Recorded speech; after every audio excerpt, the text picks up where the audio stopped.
Hospital, اس کے پیچھے کہانی یہ بتائی جاتی ہے، یہ بھی ایک سازشی مفروضہ ہے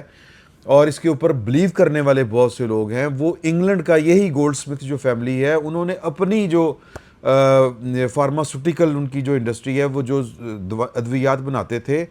ان کے انسانوں کے اوپر تجربے کرنے کے لیے انہوں نے پاکستان میں یہ والا کام کیا. یعنی کہ ایک سوشل ویلفیئر کے نام کے اوپر، ایک عوامی خدمت کے نام کے اوپر جو ہے وہ انہوں نے اپنا یہ والا الو سیدھا کیا کہ انسانوں کے اوپر جو ہیں وہ پاکستان کے اندر تجربے کیے جائیں. ادروائز تو یہ مہنگے پڑتے ہیں، کیونکہ آپ نے اگر کسی انسان کی کانسنٹ لینی ہے تو پھر اس کو آپ کو کوئی پیسے بھی دینے پڑیں گے، تو اگر آپ نے کسی اس کے اوپر تجربہ کرنا. اور پاکستان میں غریب بے حساب اور مریض بے حساب، ان کے اوپر لمبے تجربے کرتے جائیں اور پیسے نوٹ تھبو کے تھبو کماتے جائیں. اور نیک نامی علیحدہ سے کہ عمران خان صاحب نے دکھی انسانیت کی، کیونکہ ان کی والدہ کینسر کی وجہ سے فوت ہوئی تھی، تو انہوں نے بظاہر تو یہی کہا جاتا ہے، لیکن اس کے پیچھے یہ والی کہانی بتائی جاتی ہے. اس کا عمران خان صاحب نے، آپ یوٹیوب کے اوپر جا کے جب اس کو سرچ کریں گے تو یہ کلپ آپ کو مل جائے گا کہ عمران خان صاحب نے اس کا جواب دینے سے انکار کیا تھا. تو یعنی کہ وہ جو گولڈ سمتھ فیملی ہے، وہ ان کے عمران خان صاحب کے ساتھ جو تعلق ہیں وہ محض جذباتی نہیں ہیں، یا وہ محض جو ہیں وہ خونی کوئی تعلق نہیں ہے کہ ان کے بچوں کے وہ والد ہیں یا ان کی بیٹی کے بچے عمران خان صاحب ان کے والد ہیں. یہ معاملہ جو ہے یہ روکڑا problem is the main problem. اور وہ جس فیملی سے، دنیا کی پتہ نہیں وہ کتنی بڑی فیملی ہے، اور آگے سے زیک گولڈ سمتھ کے سسرالی جو ہیں وہ والے بیان کیے جاتے ہیں. یہودی جو وہ جو اندرون خانہ نہیں بڑی تنظیمیں بنا کے کرتے، ہم نے اس کے اوپر بھی ایک پروگرام کیا ہوا ہے، تو ابھی وہ میرے ذہن میں وہ جو ہے وہ جزیات نہیں ہیں، وہ بھی کبھی میں آپ کے ساتھ شیئر کروں گا. تو اس سب کے پیچھے فیض حمید صاحب کی گرفتاری کے بعد پاکستان میں chill.com ہو گیا ہے، اور ادھر سے سٹوریز آ رہی ہیں. سٹوریز ایک سٹوری جو ہے وہ عدیل راجہ کے عادل راجہ صاحب نے شیئر کی ہے، اور لندن میں بیٹھ کے انہوں نے امریکہ سے متعلق ایک سٹوری جو شیئر کی ہے کہ امریکہ میں جو ہے وہ ایک کرنل سطح کا افسر تھا جو سفارت خانے میں تعینات تھا، انڈر کور تھا. وہ آصف مرچنٹ کے ساتھ مل کے ٹرمپ کو مروانے کی اور دیگر جو سیاستدان ہیں ان کے لیے وہ کوشش کر رہا تھا. اور یہی بندہ ادھر بیٹھ کے جنرل ندیم انجم جو ہے وہ ان کے لیے کام کر رہا تھا کہ جنرل ندیم انجم کو بنانا ہے army chief, general Asim Munir صاحب کو ہٹا کے آرمی چیف بنانا ہے. عجیب و غریب قسم کی بات ہے جو کامن سینس، مطلب کوئی سمجھ نہیں آتی کہ یہ لاجک کے کسی پیمانے کے اوپر پوری نہیں اترتی. کہ ایک پہلی بات یہ کہ امریکہ خود اس کو ڈینائی کر چکا ہے کہ آصف مرچنٹ جو ہے وہ اس کی جو پاکستان کے اندر اس طرح کے کوئی کسی کے ساتھ روابط تھے، یا امریکہ میں کسی کے ساتھ روابط تھے، وہ اس کے اگر رابطے تھے تو وہ CIA کے لوگوں کے ساتھ رابطے تھے جو انڈر کور اس کو جو کہہ لیں کہ بے نقاب کرنے کی کوشش کر رہے تھے، اس کے ساتھ مل کے اس کے پلان کا حصہ بن کے اس کو جاننے کی کوشش کر رہے تھے. گرفتار ہے، چیزیں رپورٹ سامنے آ جائے گی.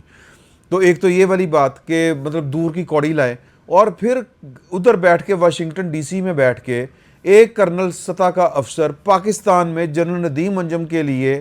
کس طرح راستہ صاف کر سکتا ہے کہ وہ اس کو آرمی چیف بنانا ہے ان کو عاصم منیر صاحب کی جگہ کے اوپر.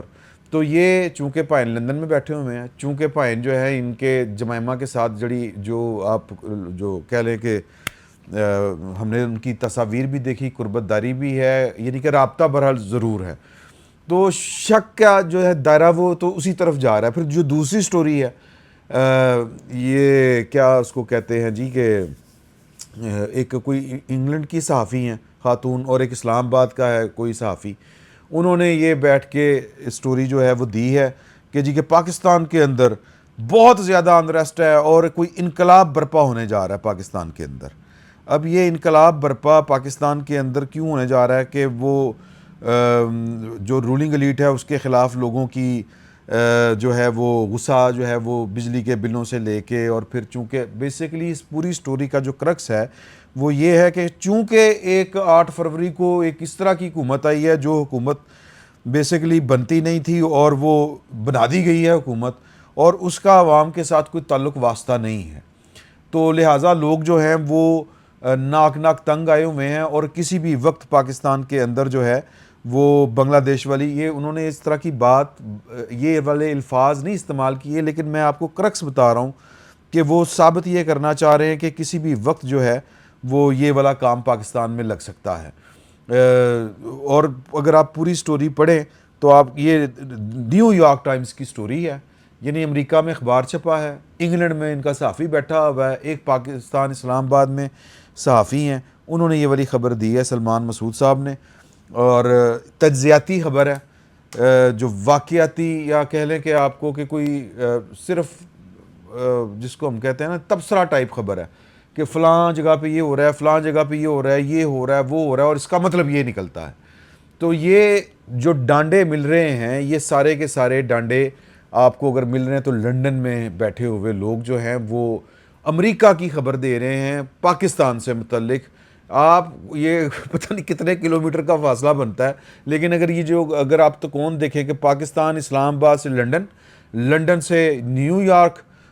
یا واشنگٹن یا امریکہ کہہ لیں، اور وہاں سے پاکستان، یہ عجیب و غریب قسم کی تکون ہے، اور اس تکون کے پیچھے آپ کو کوئی سادہ کام نہیں نظر آئے گا، کیونکہ نہ لاجک ہے نہ کوئی اور بات ہے۔ جو سٹوری ہے وہ سٹوری بیسیکلی یوں لگ رہا ہے کہ جس طرح پاکستان تحریک انصاف کا ورژن ہے، ان کا سیاسی مقدمہ یا ان کا سیاسی جو نیریٹو ہے وہ بیٹھ کے ایک نیو یارک ٹائم دے رہا ہے، اور نیو یارک ٹائم میں چھپنے والی سٹوری کے خالق کہاں پہ ہیں؟ لنڈن میں۔ اور جنرل عاصم منیر صاحب اور جنرل ندیم انجم کے درمیان ایک فساد کھڑا ہے، اور اس فساد میں جنرل ندیم انجم کا ساتھ ایک کرنل سطح کا افسر جو ٹرانسفر ہو کے پاکستان میں آ چکا ہے، نئی پوسٹنگ پر میرا خیال وہ جانے والا ہوگا یا جا رہا ہوگا، یہ پچھلے دنوں جو ترقیاں وغیرہ ہوئی تھی وہ کرنل تھا، بریگیڈیئر ہو گیا ہوگا،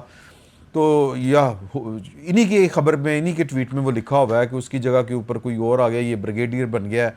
اور مطلب جیمز بانڈ 007 اور پی ٹی آئی کا موقف سارے کا سارا۔ تو بیسیکلی یہ تکلیفیں اس لیے ہو رہی ہیں کہ پاکستان کے اندر جو